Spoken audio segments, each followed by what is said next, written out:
প্রিয় দর্শক, আসসালামু আলাইকুম। আশা করি আপনারা সবাই অনেক বেশি ভালো আছেন।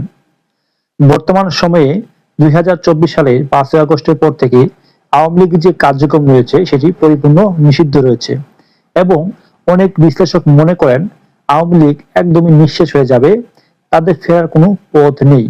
এবং কি আমরা দেখতে পাচ্ছি বর্তমান সময়ে প্রায় ২ বছর হয়ে যাচ্ছে, এখনো কিন্তু আওয়ামী লীগ নিষ্ক্রিয়, তাদের বড় ধরনের ভূমিকা নেই। একটি দল এবং যে দলের যে কেন্দ্রীয় নেতা রয়েছে তারা সকলে কিন্তু বাইরে অর্থাৎ বিদেশের বিভিন্ন দেশে তারা অবস্থান করছে। কিন্তু বর্তমান সময়ে আওয়ামী লীগের যে হাল ধরবে বা কেন্দ্রীয় নেতার নির্দেশে তারা একটি আন্দোলন সংগ্রাম অথবা রাজপথে নামবে এমন কোনো নেতা নেই।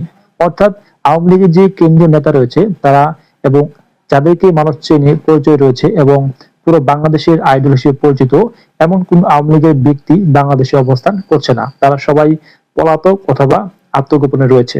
কিন্তু এই মুহূর্তে বিভিন্ন বিশ্লেষক মনে করেন আওয়ামী লীগের ফেরার কোনো পথ নেই, আওয়ামী লীগ নিঃশেষ হয়ে যাবে এবং আওয়ামী লীগের জায়গাটা দখল করে নিয়েছে জামাত ইসলাম।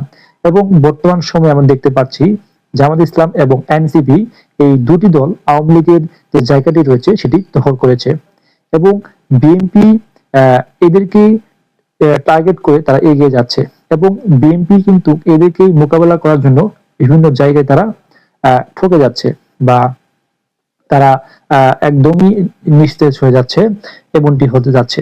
এবং সেই সাথে আওয়ামী লীগের যে নেতাকর্মী রয়েছে তারা এখন পর্যন্ত তারা সক্রিয় হচ্ছে না, তারা শুধুমাত্র ফেসবুকে দু একটি পোস্টের মাধ্যমে নিয়ন্ত্রিত, তারা বাস্তবে বা রাজপথে মাঠে ময়দানে কোন ধরনের পদক্ষেপ নিচ্ছে না। সেটি একদমই কিন্তু আওয়ামী লীগের জন্য অনেক খারাপ একটি দিক আমি বলতে পারি।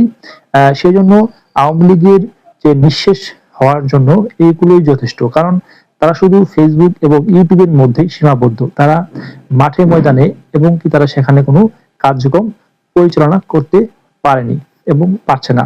সেক্ষেত্রে আওয়ামী লীগের যে করণীয় হচ্ছে অথবা আওয়ামী লীগ যে নিঃশেষ হয়ে যাবে এগুলো কিন্তু বড় ধরনের দৃষ্টান্ত।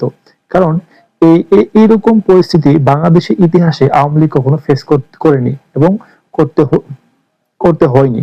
কিন্তু বর্তমান সময়ে ২০২৪ সালে ৫ই আগস্টের পর থেকে বাংলাদেশের রাজনীতি এবং আওয়ামী লীগের জন্য ক্রিটিক্যাল একটি পরিস্থিতি তৈরি হয়েছে। সেই পরিস্থিতি মোকাবেলা করার জন্য আওয়ামী লীগের কিন্তু তেমন কোনো প্রস্তুতি ছিল না এবং আওয়ামী লীগ কখনো চিন্তা করেনি ভবিষ্যতে তাদের এইরকম একটি পর্যায়ে যেতে হবে। তারা হয়তো ভেবেছিল সরকার পতন হবে অথবা নির্বাচনের মাধ্যমে বিএনপি ক্ষমতায় যাবে, কিন্তু এইরকম একটি পরিস্থিতি তৈরি হবে এটি কোনো বিশ্লেষক বা আওয়ামী লীগের কোনো নেতা বা যে কোনো বাংলাদেশের কোন নাগরিক এটি মনে করেনি। কিন্তু এই বাস্তবতা হচ্ছে আওয়ামী লীগের যে পরিস্থিতি এটি প্রায় বাংলাদেশে যে প্রায় ৫৫ বছরের ইতিহাসে এটি বিরল। এরকম এরকম একটি কঠিন যে পরিস্থিতি রয়েছে তার মুখোমুখি হতে হয়নি। তারা এই যে পরিস্থিতি সামাল দেওয়া তাদের কোনো অভিজ্ঞতা নেই। কিন্তু বর্তমানে যারা কেন্দ্রীয় ছিল তারা সবাই পলাতক, কিন্তু নতুন করে যে নেতাগুলো কেন্দ্রীয় পর্যায়ে দায়িত্ব নিবে তাদের মনের ভিতরে অথবা তাদেরকে এত বড় একটি গুরু দায়িত্ব সামাল দেওয়ার জন্য অভিজ্ঞতা নেই। এই মধ্যে কিন্তু আওয়ামী লীগের যে কার্যক্রমগুলো নিষিদ্ধ রয়েছে সেটি যদি প্রত্যাহার না করা হয়, জামাত এবং এনসিপির চাপে যদি বিএনপি যদি এটি প্রত্যাহার না করা হয় তাহলে আওয়ামী লীগের ফেরার কোনো পথ নেই। এবং আওয়ামী লীগ যত চেষ্টা করুক তারা ফেসবুক এবং ইউটিউবের মধ্যে সীমাবদ্ধ থাকবে, কিন্তু তারা মাঠে এবং ময়দানে নামতে পারবে না। কারণ আমরা দেখতে পেয়েছি বিভিন্ন জায়গায় যখনই আওয়ামী লীগের তৃণমূলের নেতাকর্মীরা সভা বা সমাবেশ করেছে বা কেন্দ্রীয় কার্যালয়ে অবস্থান করেছে তখনই এনসিপি এবং জামাতের একজোট হয়ে এবং সাথে বিএনপিরও কিছু নেতা একজোট হয়ে তাদেরকে প্রতিহত করেছে।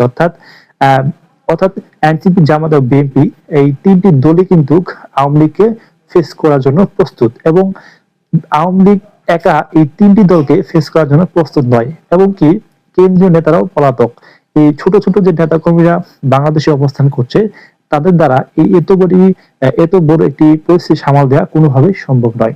এবং এই পরিস্থিতি সামাল দেওয়ার জন্য অবশ্যই কেন্দ্রীয় নেতা যারা পরিচিত তাদেরকে জেল জুলুম ত্যাগ স্বীকার করে তাদের দেশে আসতে হবে এবং আওয়ামী লীগকে হাল ধরতে হবে।